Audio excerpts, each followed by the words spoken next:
여러분 안녕하십니까? 기자들과 함께하는 프레스룸 진행을 맡은 김영호입니다.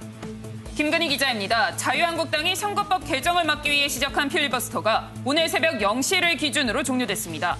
성탄절이었던 어제까지 50시간 동안 이어진 필리버스터에서는 시정잡배라는 표현 등 막말과 고성이 오갔습니다. 이 내용 취재했습니다. 유호정 기자입니다. 조국 전 장관이 구속 갈림길에 섰습니다. 검찰의 영장에 동의할 수 없다며 치열한 공방을 예고했던 조 전 장관의 심사는 약 4시간 20분 만에 끝이 났습니다. 이제 법원의 판단만이 남았는데 이 소식 바로 전해드립니다. 김태일 기자입니다. 유시민 노무현 재단 이사장이 검찰이 재단 계좌를 들여다봤다는 폭로성 주장을 했습니다. 검찰은 사실무근이라고 부인했는데 이로 인해서 잠시 잠잠했던 유 이사장과 검찰의 갈등이 재점화하는 모양새입니다. 잠시 후 전해드립니다. 오늘 해설을 맡은 매일경제 최경선 논설위원입니다. 네, 잠시 뒤 돌아오겠습니다. 프레스룸 시작하겠습니다. 첫 번째 프레스콕은 유호정 기자가 현장 취재 프레스고로 시작합니다.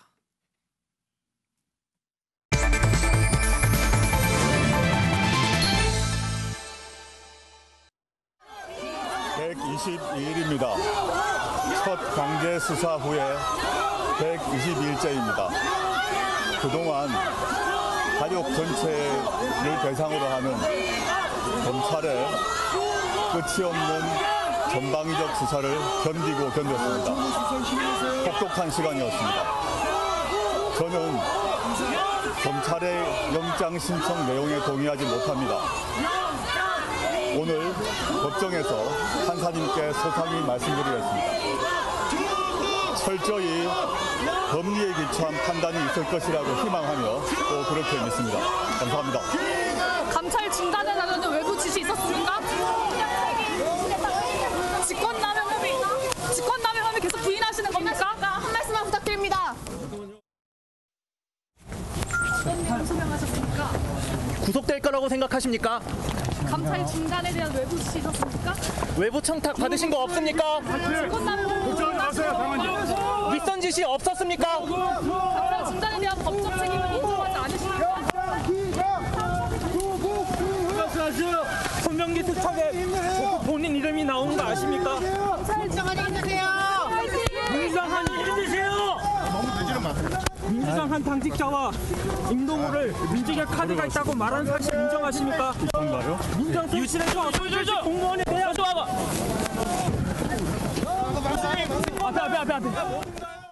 네, 조국 전 법무부 장관이 오늘 구속영장 실질 심사를 받기 위해서 법원에 들어가는 모습, 그리고 4시간 20분 만에 심사가 끝난 뒤에 나오는 모습까지 화면으로 봤습니다.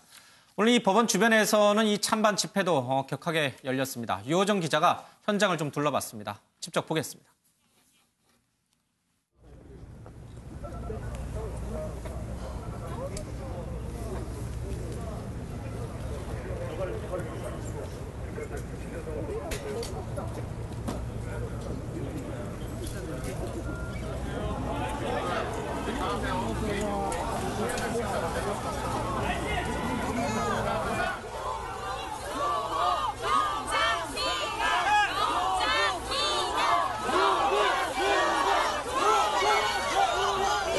(122일입니다) 첫 강제 수사 후에 122일째입니다. 그동안 가족 전체를 대상으로 하는 검찰의 끝이 없는 전방위적 수사를 견디고 견뎠습니다. 혹독한 시간이었습니다. 저는 검찰의 영장 신청 내용에 동의하지 못합니다. 오늘 법정에서 판사님께 소상히 말씀드리겠습니다. 철저히 법리에 기초한 판단이 있을 것이라고 희망하며 또 그렇게 믿습니다. 감사합니다. 감찰 중단에 나가는 외부 지시 있었습니까? 정무적 책임 지시겠다고 했는데 법적 책임도 인정하십니까? 혐의 계속 부인하십니까? 한 말씀만 부탁드립니다. 잠깐만요. 안녕하세요. 조국 전 장관이 동부지법에 출석했습니다. 구속 심사를 받기 위해서입니다. 조금 전까지만 해도 비가 부슬부슬 내렸는데요. 그럼에도 불구하고 오전부터 취재진은 물론이고요. 이 조 전 장관의 구속을 촉구하는 혹은 반대하는 집회 참가자들도 상당수 이곳에 모였던 상황입니다. 이 때문에 질서 유지를 위해서 굉장히 긴 구간에 걸쳐서 이렇게 철제 안전 펜스도 설치되어 있던 상황입니다. 그럼에도 불구하고 조 전 장관이 출석했을 때 일부 참가자들이 이 펜스를 밀치는 듯 낭동을 벌여서 경찰이 투입되는 상황도 잠시 벌어졌습니다.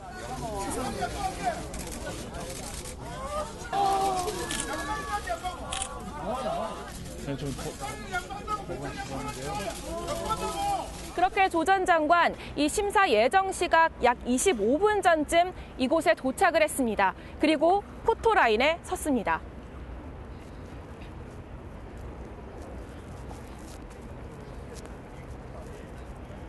조 전 장관이 발걸음을 멈춘 곳 바로 이곳입니다. 그동안 본인이 장관 시절 추진한 공개 소환 폐지 정책의 첫 혜택을 받는 공인으로 이 수차례의 검찰 조사에서는 단 한 번도 이렇게 포토라인에 서지 않았는데요. 검찰이 폐지한 건 포토라인이 아닌 공개 소환입니다. 그런데 법원은 이 보호할 필요가 있는 증인 등 특별한 사정이 인정되는 경우를 제외하고 모든 사건 관계자들이 이곳 지상 출입문을 이용해 출입하고 있습니다. 때문에 조 전 장관도 이 포토라인을 피할 수 없었던 거죠. 사실 경찰은 영장을 신청하지만 검찰은 영장을 청구한다고 하죠. 이 대학에서 형사법을 가르치는 조 전 장관, 이 조 교수가 이를 모르지 않았을 텐데요. 그만큼 긴장을 했다는 의미일까요? 결과는 오늘 밤 늦게 나올 것으로 보입니다. 자세한 이야기는 스튜디오에서 나눠보겠습니다. 네, 이호정 기자가 오늘 영장 실질 심사가 열리는 서울 동부지법 앞에 잠시 다녀왔습니다. 이호정 기자, 오전에 다녀온 거죠? 네, 맞습니다. 이 10시 반이 이제 심사 예정 시간이었는데요. 이 조 전 장관이 취재진 앞에 선 건 10시 5분쯤입니다. 그러니까 한 25분쯤 일찍 법원에 도착을 한 거죠. 이 본인을 향한 수사가 본격화된 이후로는 처음 입장을 직접 밝힌 건데요. 이 취재진의 질문에 대해서는 답변이 없었지만 이 본인의 심경과 어떻게 이제 심사에 임할 것인지 간단한 소감은 직접 밝히는 모습이었습니다. 오전에 갔다 왔지만은 사실 생각보다도 훨씬 영장 실질 심사가 끝났어요. 그렇죠? 조금 전에 저희 방송 시작하기 전에 조국 전 장관이 나오는 모습을 저희들이 화면으로 봤습니다. 한 4시간 20분 정도 걸렸나요? 네, 그렇습니다. 이 4시간 20분을 들고 오래 걸린 거냐, 혹은 아니면 생각보다 짧게 걸린 거냐, 뭐 분석이 이제 저마다인 건데요. 사실 조 전 장관의 이번 영장에 적용된 죄명은 단 한 개입니다. 직권남용 권리행사 방해. 그 전에 이제 정경심 교수 같은 경우에는 뭐 14개, 15개 정도까지 됐는데 이 조 전 장관 같은 경우에는 한 개임에도 불구하고 이제 오후까지 진행이 됐다는 점에서 그렇게 짧게 걸린 심사는 아니었다. 이런 이제 분석들이 나오고요. 들어가면서 이제 조 전 장관이 법리적인 부분을 다투겠다고 분명히 밝힌 만큼 이 부분에 대해서 적극 이제 소명을 했을 것으로 보입니다. 나오면서 한 말과 들어가면서 한 말에 큰 뉘앙스 차이는 없는 거죠? 네, 나오면서는 이제 별다른 입장을 밝히지 않았는데요. 들어갈 때도 이 혐의를 인정하냐 이런 질문에는 별다른 입장을 하지 않았고요. 이 분명한 것은 법리적인 부분에 대해서 이제 분명히 소상히 밝히겠다라고 얘기를 하긴 했습니다. 들어갈 때 소회를 밝혔는데 그 대목을 보니까요. 검찰의 끝이 없는 전방위적 수사를 견디고 또 견뎠다. 그러니까 122일이다라는 얘기도 좀 하고 있습니다. 혹독한 시간이었다라는 얘기를 하고 있는데 이번에 유재수 감찰 무마 의혹과 관련해서 검찰이 영장을 신청한 거, 이것 자체도, 이 청구한 것 자체도 본인에게는 검찰의 끝없는 수사 가운데 하나다. 그러니까 집요하게 자신을 낚기 위해서 또 유재수 건을 무리하게 끌고 온 게 바로 검찰이다. 이런 비판의 의미가 좀 담겨 있는 것 같아요. 네, 맞습니다. 이제 첫 공개 수사가 시작된 지 122일째라면서 이제 직접 강조를 했습니다. 바로 처음에 입을 연 부분이 이 부분입니다. 그러면서 그동안 검찰 수사에 대해서 혹독한 시간이었다. 이렇게 심경을 밝히는 모습인데요. 굉장히 이제 입장을 밝힐까 안 밝힐까 이 부분도 관심이었는데요. 이 부분에 대해서 이제 짧게 얘기를 하면서 앞부분에 대해서 그동안 혹독한 시간이었다라면서 검찰 수사가 이제 과했다는 부분 입장을 직접 밝혔고요. 그리고 이제 본인이 법정에서 소상히 밝힐 것이다. 이 부분을 강조하는 모습이었습니다. 권덕진 영장 전담 부장 판사가 이제 지금 고심을 하고 있겠죠. 빠르면 오늘 밤이요? 네, 그렇습니다. 이제 빠르면 오늘 밤, 혹시 늦어진다면 내일 오전까지도 이제 결과가 나오지 않을 수 있는데요. 예. 이제 오후 2시쯤 이제 끝난 만큼 좀 고민할 시간이 충분히 주어졌기 때문에 오늘 밤 나오지 않겠느냐 이 부분에 이제 무게가 실리고 있습니다. 그러면 지금 조국 전 장관은 어디에 있는 겁니까? 구치소에서 대기하는 건가요? 아니면 검찰 쪽에 가 있는 건가요? 네, 바로 이제 동부구치소로 이제 향한 예. 것으로 전해지고 있는데요. 이 나오자마자 보시면은 이제 차량을 타고 이제 이동하는 모습을 예. 같이 보실 수 있습니다. 동부구치소에는 지금 박근혜 전 대통령과 이명박 전 대통령이 있잖아요. 이명박 전 대통령이 있죠? 보석이 돼서 지금은 나와 있는 예, 상황이고요. 나와 있고요. 예. 네네네. 정경심 교수는 경기도 의왕구치소에 네, 있고. 그렇죠. 최서원 씨가 이제 동부구치소에 있고요. 있는 예. 상황이죠. 알겠습니다. 지금 동부구치소에서 영장 여부가 결정될 때까지 대기하고 있다. 알겠습니다. 지금 화면에서도 잠깐 봤습니다만은 이 조국 전 장관 지지자들과 또 구속시켜야 된다라고 하는 반대론자들이 굉장히 많이 모였어요. 비가 오는 가운데. 네, 그렇습니다. 그래서 이제 만일의 사태를 대비해서 경찰이 안전 패스를 길게 설치하는 모습을 보셨죠? 예. 이 법원 앞에 이제 그 지지자들 구속을 촉구하는 뭐 시민들 구속 반대하는 지지자들 뭐 한 500명, 600명 정도 가까이 이렇게 온 걸로 지금 이렇게 알려지고 있는데요. 예. 이 조 전 장관 지지층에서는 윤석열 검찰총장이 조 전 장관에 대한 강제 수사, 억지 수사를 하고 있다. 구속영장은 기각돼야 한다. 이렇게 주장을 했고요. 반대 측에서는 조 전 장관에 대한 비리가 엮여져 나온 지 지금 4개월 지났다. 구속영장을 발부하라. 이렇게 외치기도 했는데 아마도 이 집회는 오늘 이제 밤 구속 여부가 결정될 때까지 아마 동부지법 앞에서 계속될 것으로 보입니다. 알겠습니다. 변호인의 얘기도 좀 직접 한번 들어보겠습니다. 감찰을 하도록 해서 1차, 2차, 3차, 4차 보고까지 이어집니다. 3차까지 보고했을 때 계속 감찰이 진행되고 마지막 감찰에서 이제 종료하면서 감찰을 종료할 것인지 그럼 계속할 것인지 종료한다면 어떤 차원으로 보낼 것인지 수사 의뢰를 할 것인지 그것을 기한을 해서 그 중에서 해당 기관으로 2차, 3차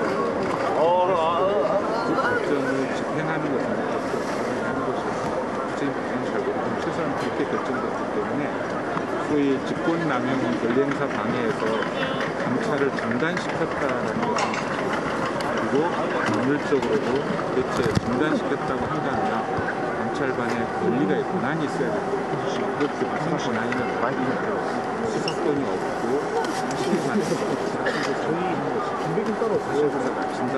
일단 눈이 보이듯이 여기서부터 다 법정에서 했던 얘기는 아직 저번에 자료에 있어서 지시했다는 건 혹시 사실이 아닙니까? 전혀 그런 거. 근데 1년 뒤에 네, 영장실질 심사에서 무슨 얘기가 오갔는지 변호인의 말을 통해서 조금 유추해 볼 수 있는 대목이 있는 것 같습니다. 4차례 보고를 받은 것은 맞다. 그러나 그 내용은 뭐 계속해서 전해드리는 것처럼 뭐 내용이 전개될수록 상황에 따라서 보고를 받은 것이고 이것을 감사원에 보낼지 아니면 해당 금융위에 보낼지 여러 가지 고민을 한 끝에 해당 기관 금융위에 보내는 걸로 정리를 한 것이다. 이런 해명을 좀 했다고 합니다. 알겠습니다. 바로 이제 이 대목으로 바로 들어가야 될 것 같아요. 자, 그렇다면 이제 문제가 되고 있는 유재수 감찰 무마 의혹이라는 게 도대체 무엇인가? 또 우리 시청자분들을 위해서 다시 한번 좀 정리해 주시죠.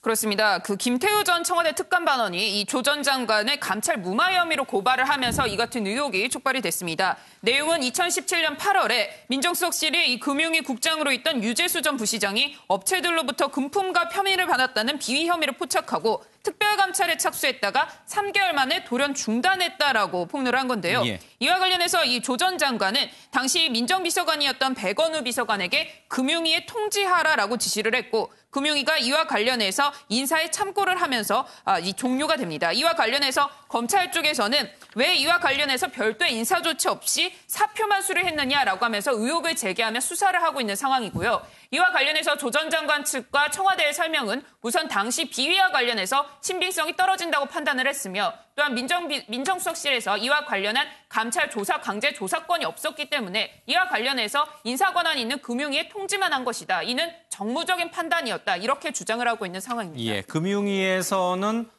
이런 민정수석실의 감찰 결과를 듣고선 사표를 받는 선에서 이 사건을 이제 끝낸 것이죠. 그것이 이제 민정수석으로서의 직권을 남용한 것이냐 아니냐 이제 이게 좀 쟁점이 되는 거죠. 최경수 의원님, 그러니까 결국은 김태우 전 청와대 특검 반원의 주장에서 이 문제가 시작이 됐어요, 그렇죠? 그런데 당초 이 청와대에 설명하기로는 이 김태우 전 특검반원이 여러 가지 부정적인 일에 연루돼서 청와대에서 글쎄 쫓겨난다는 표현을 쓰면 정확할지 모르겠습니다만 이제 물러나면서 여러 가지 앙심을 품고 잘못된 소문을 퍼뜨린다라고 했던 일이었거든요. 이게 만약에 이 정경심 교수 건 또 아들 문제 등 이 가족 의혹으로까지 확대되지 않았다면, 그러니까 조국 전 장관이 법무부 장관이 임명이 되지 않았으면 이렇게까지 수사로 가지 않을 수도 있었을 법한 사안이었던 것 같아요. 일단 김태우 전 수사관 건과 유재수 금융위 정책국장 건은 별개의 건으로 연결이 돼서 드러나긴 했지만 일단 수사가 된 상황에서는 별개의 건으로 이 불법 여부를 따져야 되겠죠. 그런데 기본적으로 이 유재수 전 부시장 비위 처리와 관련해서는 몇 가지 좀 통상적인 거하고 다른 대목이 있습니다. 그러니까 조국 전 그 민정수석이 감찰을 처음에는 지시를 했다가 감찰을 하고 있는 도중에 갑자기 중단을 시켰다든가 이런 부분이 이제 직권 남용에 해당되느냐 이 부분인데 감찰 반원 입장에서는 당연히 자기의 직무에 해당되는 거거든요. 감찰을 계속하는 것이. 근데 그것을 중단을 시키면은 이게 이제 권리 행사 방해가 될 수도 있는 거기 때문에 그 부분을 다투는 것이고 또 한 가지는 이제 종결 과정이 통상적인 거하고 다르다. 보통의 경우에는 이런 경우에 혐의 없음이라든지 감찰을 해보니 혐의가 없더라든지 이런 경우에도 보고서를 남깁니다. 해보니까 결과가 없더라. 그런데 이 건 같은 경우에는 석연찮은 경우로 감찰이 중단되고 그 이후에 보고서가 아예 작성이 안 되고 그 감찰을 했던 흔적 자체가 없어져 버렸다는 거죠. 이런 것들이 통상적인 거하고 다르다 해서 지금 법적인 논란이 있는 겁니다. 지금 이제 말씀하신 것처럼 오늘 아침에도 한 신문, 조간신문에서 4차례 정도 이 유재수 감찰 무마 의혹과 관련된 보고서가 올라왔다. 조국 전 장관에게 이런 얘기를 했어요. 4차례 보고를 받았다는 것은 앞서 변호인도 확인을 해준 바가 있어요. 네, 그렇습니다. 다시 한번 이제 말씀드리면 지난 2017년 10월에 이제 청와대가 유재수 당시 국장을 감찰을 했죠. 그러고 나서 이제 유 국장이 자산관리업체 측에서 받은 이제 부인의 골프채 상표까지 파악한 상태였고요. 그리고 이 업체가 유 국장 일가의 국제선 항공권 구입비를 대신 내준 정황을 또 포착을 했어요. 근데 유 국장에 대해서 이제 감찰을 지시한 조국 당시 이제 민정수석이 이 감찰 진행 상황을 4차례를 보고 받고 직접 챙겼다라는 것이죠. 그런데도 불구하고 2017년 12월에 감찰 중단을 지시를 했고 금융위에는 감찰 내용 전달 없이 유 국장의 사표를 받으라는 의사만 전달했다는 그런 내용이죠. 이런 정황으로 봤을 때 검찰은 이 조 전 장관이 백원우 당시 민정비서관을 통해서 이 여권 인사들의 구명 의견을 전달을 받고 직권을 남용해서 감찰 중단 결정을 내린 것이다. 이렇게 의심을 하면서 구속영장 청구까지 이르게 된 그런 사안입니다. 글쎄요. 금융위 금융정책국장의 비위 혐의와 관련된 보고서 몇 차례나 작성하는 게 적정한 수준인지 잘 모르겠습니다. 10번을 쓸 수도 있고요. 1번을 쓸 수도 있겠죠. 그러나 4번 정도 보고서가 만들어졌다고 하면 감찰은 어느 정도 마무리됐다라고 봐야 되는 거 아닌가요? 그러니까 감찰이 한참 진행 중인 상황에서 중단됐다기보다는 4차례 보고서를 통해서 대략의 비위 혐의를 파악을 했고 그 결정을 내리는 일만 남았다. 이렇게 봐야 되는 거 아닌가요? 그래서 이제 말씀하신 대로 감찰 보고서를 과연 몇 건을 작성을 해야 이것이 감찰의 끝이냐라는 이제 부분들은 그거는 알 수는 없겠지만 4차례 정도면 어느 정도 유재수 전 국장에 대한 비위 정도는 파악을 했을 것이고 그것을 판단으로 감찰을 그러면 중단을 해서 이 사안을 종결을 할 것이냐 아니면 연장을 할 것이냐 판단을 했을 거라고 이렇게 보입니다. 그럼에도 불구하고 4번 정도면 충분히 유재수 국장의 비위 혐의를 파악했을 터인데 그것을 중단했을 경우에는 앞서 최경선 의원도 얘기했지만 최종 보고서를 만들어야 될 거 아니에요. 이 사안은 검찰로 이첩할 정도의 사안은 아니고 금융위 해당 기관으로 보내서 해당 기관에서 사표를 받는 선에서 끝내는 게 좋겠다라는 내용이 담긴 일종의 최종 보고서가 만들어졌으면 이런 논란은 없었을 텐데 그런 보고서가 아직 없다는 거죠. 그래서 이제 그 부분에 대해서 이제 그런 관련된 의혹이 또 나왔는데 이 감찰이 중단된 이후에 이 청와대에서 이른바 유재수 감찰 흔적이 이제 사라진 정황도 검찰이 좀 포착을 했다라는 거예요. 이제 감찰 당시에 확보한 이 유 전 국장의 휴대전화의 저장 정보 등이 모두 지금 폐기가 됐고 또 감찰 결과 확인된 이 비위 사실과 처리 내용이 담긴 최종 보고서도 작성하지 않은 것으로 드러났다 이런 보도인데 이 검찰이나 이제 수사기관이 특별한 혐의점이 없는 사건을 종결할 때 보통 보면 무혐의 처분서를 작성을 하거든요. 그런 것처럼 이 감찰반도 이 감찰 결과를 보고서 형태로 남기는 게 통상 절차인데 근데 이제 유 전 부시장 비위에 대해서는 흔적을 남기지 않은 것이죠. 예. 근데 최종 보고서를 남기지 않은 것은 감찰 자체를 없었던 일로 덮어버린 것이나 다름이 없다. 이게 이제 지금 검찰의 판단인 겁니다. 마지막 네 번째 보고서가 어쩌면 최종 보고서일 수도 있고 아니면 그 역시 진행 중인 보고서고 최종 보고서는 아예 존재치 않을 수도 있고요. 그렇죠? 뭐 두 가지 오늘 상황은 영장 다 실질 심사에서는 그 부분이 또 주요한 쟁점으로 다뤄질 게 좀 분명해 보입니다. 그렇습니다. 알겠습니다. 변호인의 얘기를 통해서는 이게 최종 보고서가 네 번째 보고서가 최종 보고서인지 아니면은 더 정말 또 따로 최종 보고서가 있어야 하는데 만들지 않은 것인지 그 부분이 좀 불명확한 것 같습니다. 이 유재수 전 부시장 감찰 무마 의혹과 관련해서 해당 관련자들, 쉽게 말하면은 비서관들이 있죠. 반부패 비서관도 있고요. 민정비서관도 있고요. 이분들도 검찰 수사를 받았어요. 이분들의 증언도 뭐 언론에서 이런저런 얘기들이 많이 보도됐습니다만 확인된 바는 아직 없지만 대략 기존에 나왔던 보도 내용을 보면은 조국 전 장관에게 꼭 유리한 내용이 있는 건 아닌 것 같아요. 네, 맞습니다. 이제 보고 라인을 보면은 가장 아래 반부패 비서관이 예. 있고요. 그 위에 이제 특감 반장이 있고 그 위에 이제 민정비서관이 있고 그 위에 이제 조국 당시 민정수석이 있죠. 그런데 이제 대부분 정도의 차이는 있지만 물론 구체적인 진술 내용은 이제 전해지지 않고 있군요. 예. 그런데 정도의 차이는 있지만 최종 결정의 책임자로 이 조국 당시 민정수석이 지목되고 있던 모양새였습니다. 예. 그렇기 때문에 이 모든 책임을 떠안는 상황이 생길 수도 있는 만큼 조 전 장관도 적극 방어에 나설 것이다 이런 관측이 나왔는데 실제로 적극 소명을 했죠. 예. 그리고 조 전 장관이 이 정무적인 최종 책임은 본인이다라고 지금 사실관계 자체는 인정한 상황입니다. 그런데 다만 이게 충분한 이제 감찰을 통해서 이 판단을 본인이 내렸을 때 이 정도면은 별로 큰 비위는 아니었다 이런 판단을 내린 거고 이 판단에 대한 정무적인 잘못은 본인의 책임이 있지만 이게 어떤 직권남용을 이용한 직권남용에 해당하는 죄는 아니다. 이런 입장을 지금 피고 있는 상황입니다. 예. 지금 박형철 전 반부패 비서관이라든지 이인걸 당시 특감 감찰반장의 얘기는 사실 이게 구체적으로 이렇게 취재원을 드러내가지고 기사가 나온 것이 아니라 그냥 조사를 했던 검찰 발로, 그러니까 법조계 발로 나온 거라 확실하게 저 보도가 맞는지는 잘 모르겠습니다. 백원우 전 민정비서관은 KBS에서 자신의 실명을 밝히고 저런 말을 했기 때문에 뭐 그 부분은 저희들이 확인을 할 수 있었습니다만. 어쨌든 간에 청와대는 분명히 이 지금 뭐 청와대 비서관들이 하는 얘기, 조국 전 장관의 강제적인 감찰 무마 중단 지시는 없었다. 이 부분에 청와대는 방점을 두고 계속 해명을 해오고 있죠. 그렇습니다. 윤도한 국민소통수석 역시도 이 조 전 장관에 대한 영장이 청구된 이후에 청와대의 입장에 대해서 다시 한번 강조를 했습니다. 예. 그러니까 당시 상황에서 검찰의 수사를 의뢰할지 아니면 소속기관에 통보를 해서 인사조치를 할지는 민정수석실의 권한이라는 점에 대해서 강조를 했고요. 예. 청와대가 이러한 정무적인 판단과 결정을 일일이 검찰의 허락을 받고 일하는 기관이 아니다라는 입장에 대해서 다시 한번 밝힌다 이렇게 밝히기도 했습니다. 예. 지금 청와대의 설명에 따르면 당시 이게 경미했고 또한 강제 조사건이 없었기 때문에 중대하더라도 이 청와대 민정수석 입장에서는 밝히기 어려웠다라고 주장을 하고 있거든요. 예. 그래서 이와 관련해서 과연 이 과정에서 어떤 범죄 혐의가 있었는지와 관련해서는 법원에서 이게 정당하고 합리적인지 판단할 것이다 이렇게 밝히기도 예. 했습니다. 박형철, 이인걸, 그리고 조국 전 장관 또 청와대 국민소통수석까지 또 백원우 전 비서관까지 저마다 하는 얘기가 조금씩 다르기 때문에 맞서고 있기 때문에 지금 심사가 진행 중인 상황에서 우리가 누구 말이 더 맞다라고 참 단언하기 어렵습니다. 이 법적인 판단도 결국은 정도의 문제겠죠. 이게 예. 이제 민정수석이 당연히 정무적 판단을 할 수 있습니다. 이게 어느 정도의 비위냐, 예. 검찰 수사 의뢰해야 될 것이냐, 아니면 금융위에 판단해가지고 징계를 요청할 것이냐, 당연히 민정수석으로서 판단할 수 있다고 예. 봅니다. 그런데 문제는 중간의 절차입니다. 예.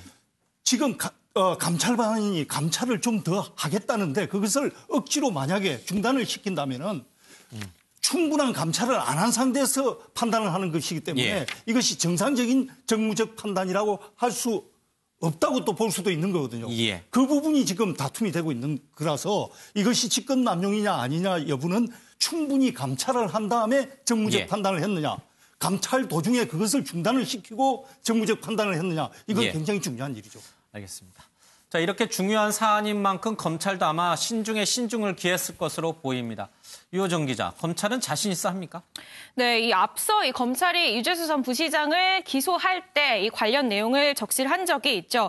여기서 유 전 부시장의 혐의 중 상당 부분은 이 청와대에서 감찰 과정에서 이미 확인이 됐거나 혹은 예. 확인이 가능했다고 이제 분명히 적시를 했고요. 예. 그러면서 이제 청와대에 일종의 경고 메시지가 오자 수사 결과를 보면 이해할 것이다 이런 자신감도 보였습니다. 예. 결국에 이 말을 입증할 증거가 얼마나 있고 또 그 증거가 얼마나 신빙성이 있는지가 오늘 심사의 관건이 될 것으로 보입니다. 예, 그러니까 유재수 전 부시장이 구속 기소되면서 나왔던 여러 가지 혐의들 굉장히 불법적인 일이 컸거든요. 그렇게 위중한 일을 조국 전 장관 측 민정수석실에서 몰랐을 리가 없다. 알면서도 이렇게 큰 죄를 사표선에서 끝낸 거는 직권남용이다. 이렇게 보고 있는 거군요. 검찰. 네, 맞습니다. 예. 그러나 조국 전 장관 측 수석 측에서는 판단의 착오가 있었을지언정 일부러 그렇게 한 것은 아니다라면서 강제 수사권이 없었음을 거듭 강조하고 있습니다.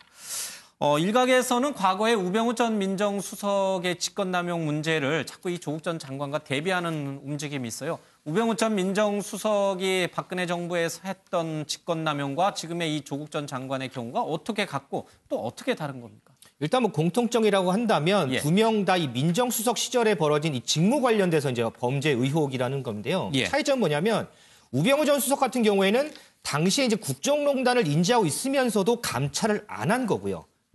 그러니까 최서원 씨랑 안종범 전 경제수석이 기업들로부터 여러 가지 재단 형성 과정에서 기업들에게 압력을 행사했던 여러 가지 불법적인 탈법적인 일들을 알고 있었다. 그렇습니다. 그런 걸 의혹을 인지하고 있으면서도 예. 그에 대한 감찰 자체를 하지 않았던 거고 예. 조국 전 수석 같은 경우에는 유재수 예. 전 그 국장에 대한 비위를 알고서 감찰을 지시를 했고 그런데 이제 하나는 중간에 이제 무마를 했다라는 이런 차이점이 있는 거죠. 예. 그리고 뭐 보면 또 국정농단 그리고 지금은 감찰 무마 의혹 이 사안의 중대성에서도 좀 차이는 좀 있습니다. 예. 그리고 이제 우병우 전 수석 같은 경우에는 이제 국정농단 뭐 방조나 불법 사찰 혐의 뭐 다양한 혐의가 좀 적용이 가능을 했는데 지금 조 전 장관 같은 경우에는 직권남용 혐의 요 하나만 적용할 수 있다라는 게 좀 차이점을 보입니다. 예. 이른바 박근혜 정부에서 찍혔다라고 알려졌던 CJ그룹에 대해서 공정거래위원회에게 압력을 써서 빨리 CJ그룹에 압박을 가해라라고 우병우 전 민정수석이 지시를 내린 것, 그거 역시 이제 직권남용에 해당한다라고 하는데 그 경우에는 지금 조국 전 장관하고는 뭐 완전히 다른 거. 예. 그렇다면 결국은 이 민정수석으로서의 권한이 어디까지가 그러면 허용된 권한이고 어디까지가 허용되지 않은 권한인가 하는 점이 남아요. 그렇습니다. 예. 이 직권남용 권리행사 방해죄라고 하는 것이 결국 직권을 남용을 해서 이 다른 사람이 의무가 없는 일을 하게 하는 범죄 혐의를 말하는데요. 예. 그렇다고 하면 여기서 조 전 장관이 남용한 직권이 무엇이냐라고 하는 것이 우선 법리적인 첫 번째 기준이 될 수 있습니다. 민정수석의 직권이 뭐냐 그렇습니다. 과연 이 감찰과 관련해서 그와 명시되어 있는 어떤 법적인 정말로 남용할 수 있는 직권이 있느냐 이 부분에 대한 입증이 먼저 필요하고요. 예. 그리고 두 번째로는 의무 없는 일을 하게 했다라고 하는데 이 박형철 비서관에게 감찰을 중단하도록 한 것이 의무 없는 일에 해당하는지 이와 관련한 법리적인 판단이 또 필요하겠죠. 이와 예. 관련해서는 앞서 말씀드렸던 것처럼 우선은 사안 자체가 경미하다고 판단을 했었고 감찰에 대해서 강제 조사권이 없기 때문에 이에 대해서 실제로 유재수 전 부시장이 중대한 범죄를 저질렀어도 당시 민정수석실로서는 판단할 수 없었다 때문에 이것은 권한남용의 문제가 아니다라는 것이 지금 조 전 장관 측의 주장입니다. 예. 우병우 전 민정수석의 경우에는 구속영장 심사 때 분명히 이 직권남용이라고 하는 거, 그러니까 직권이 무엇이냐, 민정수석의 직권이 과연 무엇이냐, 어디 정부 법령에 그런 규정이 있느냐, 그런 규정이 없기 때문에 자신을 직권남용으로 보는 것은 잘못됐다라고 해서 설득이 됐죠. 그래가지고 영장은 기각이 됐습니다만 1심에서는 결국 받아들이지 않고 유죄를 선고받았는데 유호정 기자. 우병우 전 민정수석의 경우에 구속영장 청구 때는 직권남용과 관련해서 기각이 됐어요, 영장이. 그런데 1심에서는 다시 유죄 판결이 났어요. 당시 영장 실질 심사를 했던 재판부와 1심 재판부의 생각이 어떻게 달랐던 겁니까? 네, 일단은 당시에 이제 국정농단 사건과 관련해서 이 직권남용 관련한 이제 재판들이 굉장히 많았습니다. 예. 그리고 실제로 이 각각의 재판들에서 직권남용에 대한 판단이 엇갈리는 부분도 있었거든요. 예. 이렇기 때문에 이 영장 단계에서는 사실 사건의 기록을 모두 다 볼 수 없는 단계이기 때문에 그 단계에서는 아무래도 조금 판단이 달랐던 상황이었던 것으로 보이고요. 예. 결국에 이 직권남용 같은 경우에도 대법원의 최종 판단이 어떻게 나오는지 뭐 이런 부분들이 총체적으로 다 고려가 돼야 할 것 같습니다. 예.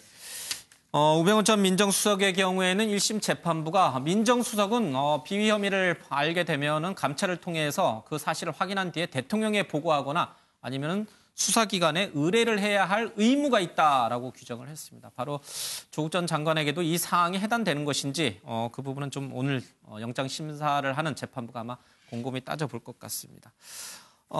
조 전 장관의 구속 여부에 대해서 법조계 전반적으로는 어떤 전망이 대세입니까? 일단은 법조계 같은 경우에는 이제 우병우 전 수석과 좀 비교해봤을 때 1심에서 얘기했듯이 이 감찰을 하지 않은 직권남용 행위가 뚜렷했던 점에 반해서 이 조 전 수석의 같은 경우에는 이 정무적 이유 외에는 이 동기가 뚜렷하게 드러나지 않아서 법원이 좀 다른 판단을 내놓을 가능성이 있다 이런 얘기도 있고요. 또 다른 한쪽에서는 우병우 전 수석의 경우에 이제 국정농단을 알고도 모른 척을 해서 구속이 됐는데 이 조국 전 수석의 경우에는 진행됐던 감찰을 없던 일로 만들었기 때문에 더 적극적으로 행위를 한 것으로 볼 수 있다. 그렇기 때문에 구속을 해야 된다라는 이런 의견도 있습니다. 예, 그러니까 50-50, 50대 50이다. 그렇습니다. 지금으로서는 영장이 나올지 기각될지 전혀 알 수 없다. 다들 엇갈리는 반응이죠. 법조계 일각에서는 영장이 만약에 기각이 될 경우에는 기각된 사유도 좀 꼼꼼히 봐야 된다 이런 주장이 있더라고요. 보통 우리가 영장을 발부할 때 또는 기각할 때 중요하게 따지는 게 뭐 범죄 혐의가 소명이 충분히 됐느냐, 도주의 우려가 있느냐, 뭐 증거인멸의 우려가 있느냐 이런 부분들이잖아요. 만약에 다툼의 여지가 있다. 그래서 영장을 기각한다 이러면 검찰로서는 치명적이에요. 네, 그렇습니다. 이 다툼의 여지가 있다는 것은 이 검찰이 그만큼 입증에 조금 부족했다. 이렇게 해석이 될 수 있는 부분입니다. 그렇기 때문에 그 말씀하신 것처럼 오늘 이제 만약에 기각이 되든 발부가 되든 이 범죄 혐의에 대한 부분 그리고 도주인멸, 도주 증거인멸 이런 부분에 대한 이제 구체적인 사유가 짧게나마 나올 텐데요. 이 부분에 대해서도 검찰이 촉각을 기울일 것으로 보입니다. 예.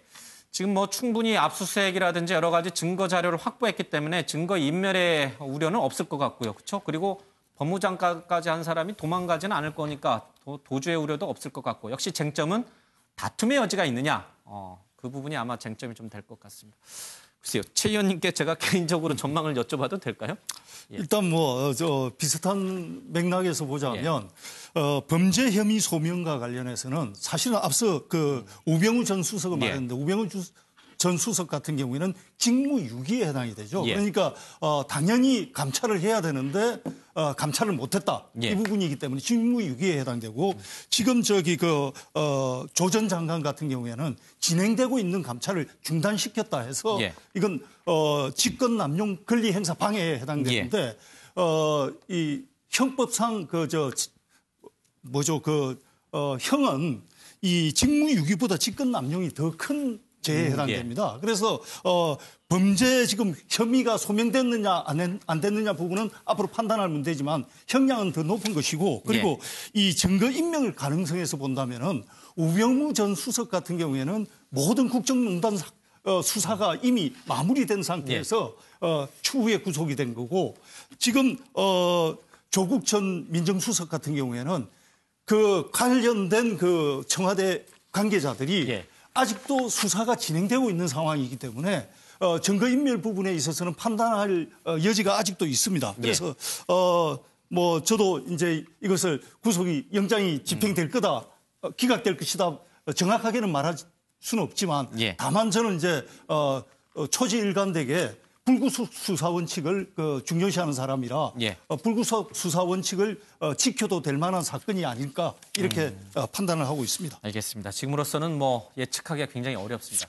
김근희 기자, 만약에 이 기각이 되고 발부가 될 경우에는 어떤 여파가 있습니까? 네, 사실 기각이 되든 발부가 되든 그 파장이 심상치 않을 것으로 지금 전망이 되고 있습니다. 우선은 만약에 구속영장이 기각이 된다고 한다면 당연히 지금 청와대를 비롯해서 이 여권 측에서는 검찰의 과잉 수사에 대한 비판의 목소리가 컸거든요.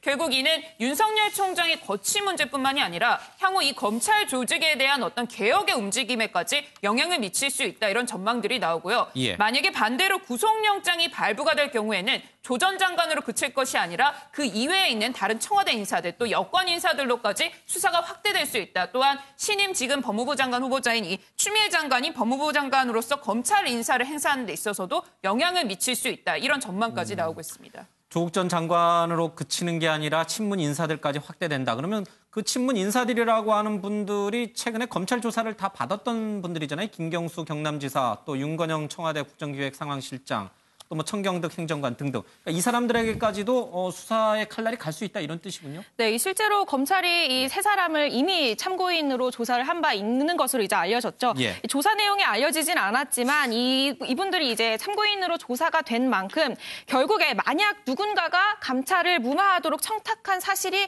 있느냐 없느냐 이 부분도 이제 검찰 수사가 향하고 있다고 보여지는데요. 이 부분에 대한 만약에 이제 정황 증거가 나온다면 지금 조 전 장관이 정무적 판단이다라고 하는 주장의 설득력이 약간 이제 잃게 되는 상황이 나올 것 같습니다.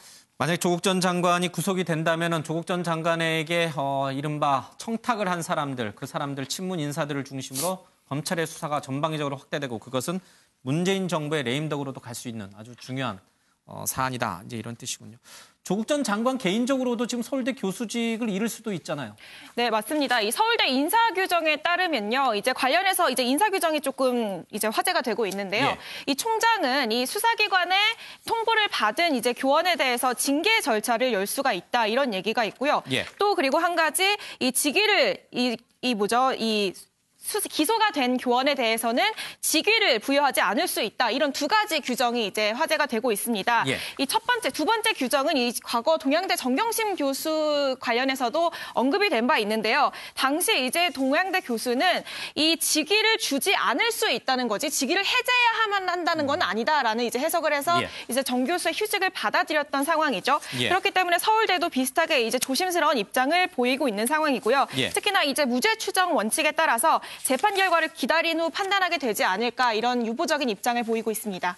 만약에 구속이 되면은 부부가 정경심 교수와 함께 이게 부부가 구속되는 그런 사례가 되죠. 우리 지난번에 한번 다뤘습니다만 뭐 과거에도 이런 사례가 있긴 했죠. 예. 네, 그렇습니다. 이 장영자 부부 같은 경우에도 있었고요. 예. 이 몇 가지 사례가 있긴 한데 사실 인도적인 차원에서 흔치 않은 일이긴 합니다. 그래서 이제 오늘 결과도 좀 지켜봐야 할 것 같습니다. 여러 가지 변수가 한꺼번에 좀 움직이고 있는 것 같습니다. 좀 조심스럽게 기다려보겠습니다.